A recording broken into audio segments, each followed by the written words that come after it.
Welcome to Alexandria, planning of the city. Alexander's plan to build his great city began with a verse from Homer's Odyssey. There is, in front of Egypt, in the sea with many swells, an island called Pharos.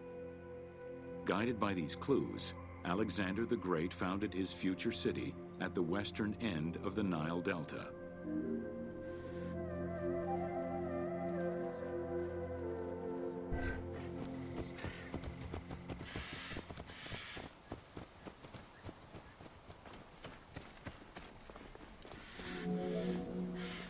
Though Alexander considered this location ideal for his great city, it presented considerable challenges. Too difficult to access during storms, the surrounding swamps threatened disease, and the limestone soil prevented the growth of healthy crops. However, due to the influence of his mentor Aristotle, Alexander the Great recognized that the true value was its strategic emplacement. Alexander knew that in controlling Pelusium to the east, Memphis to the south, and his crowning glory Alexandria to the west, he would create a triangular stronghold, allowing him to control the entire delta while giving him access to the Mediterranean.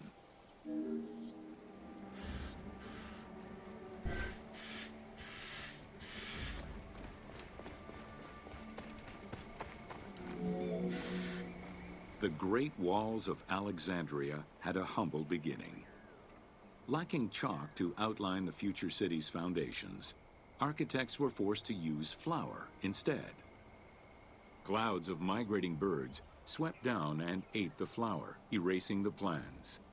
This prompted Alexander to seek guidance from the oracles, who reassured him that his future city was destined to feed a large population.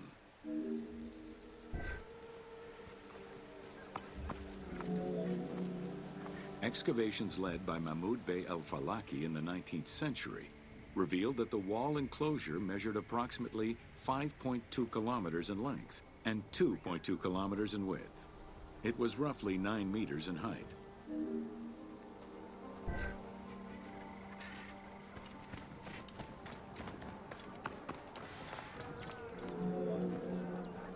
These formidable ancient walls would resist a number of attacks, including fending off the king of Syria in 169 BCE.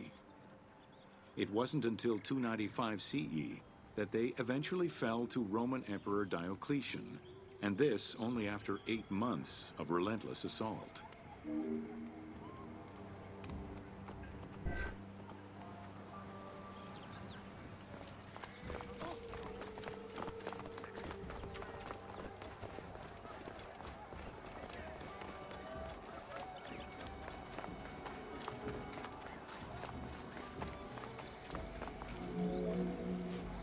Alexandria's principal architect, Dinocrates, chose a Hippodamian grid plan.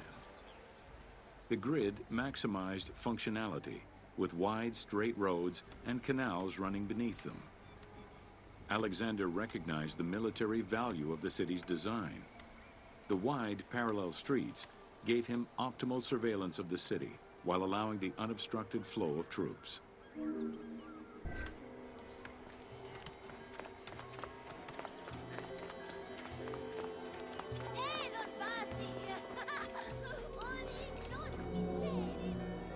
A central corridor ran from the Mediterranean's north port down to Lake Mareotis to the south. This thoroughfare acted as an unobstructed link for commercial trade and travel between the two ports. Many of the streets were bordered with grand buildings and parks, including Canopic Street, with its impressive gate bordering the eastern end.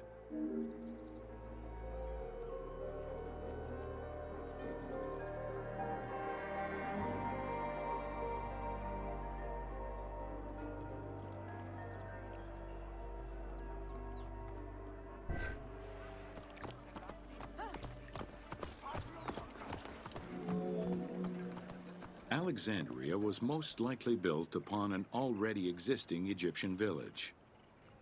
Upon its completion, the Egyptians reviled the city, refusing to call it by its founder's name. Instead, they called it Raked, the building, as a mark of disdain, which was later Hellenized into Rakotis. Despite this, the name Alexandria would remain.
Odiame, Elias! Jugar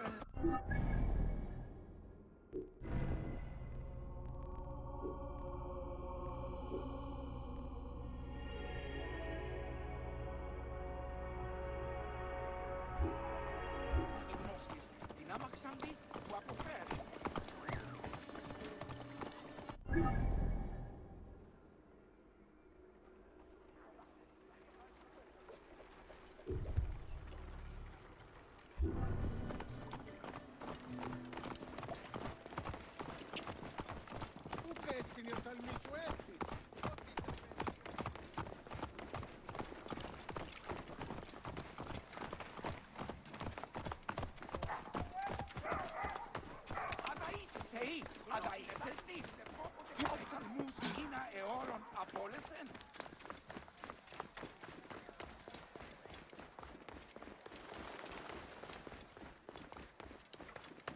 Άρτια πύκνουμε θα σε φορά.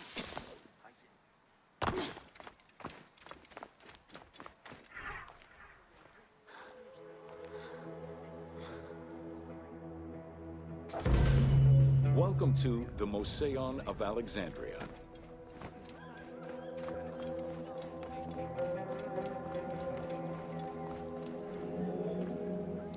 The Mosaeon was a sector of the city commissioned by Ptolemy I to rival Athens' Academy as an institute of intellectual pursuit.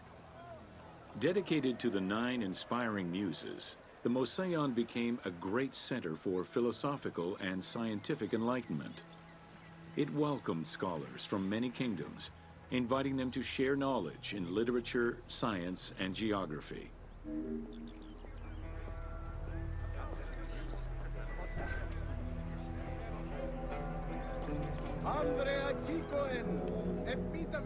The Mosaeon was designed so that its buildings and grounds would accommodate free thinking, debate, and presentation.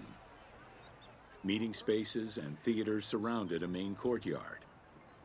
Expansive gardens were filled with exotic plants that aided in the study and supply of herbs and medicines. A zoo offered the study of animal behavior and physiology. Also among the Mosaeon's many star attractions was its astronomical observatory.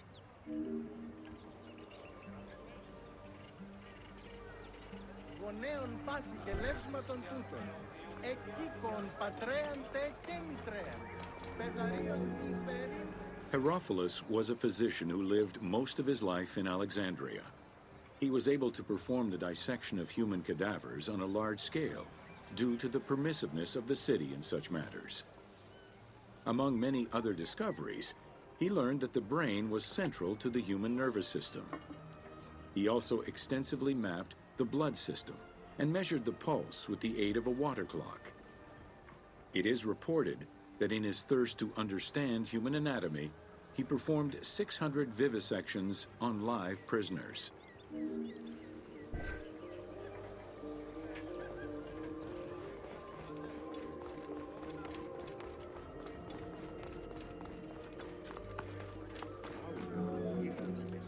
In order to be free to pursue their research, scholars were fed and housed at the Mosaeon at the government's expense.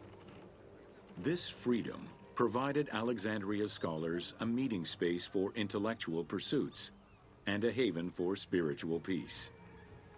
Though nothing remains of the original Mosaeon, it lives on as the legacy of our modern museums.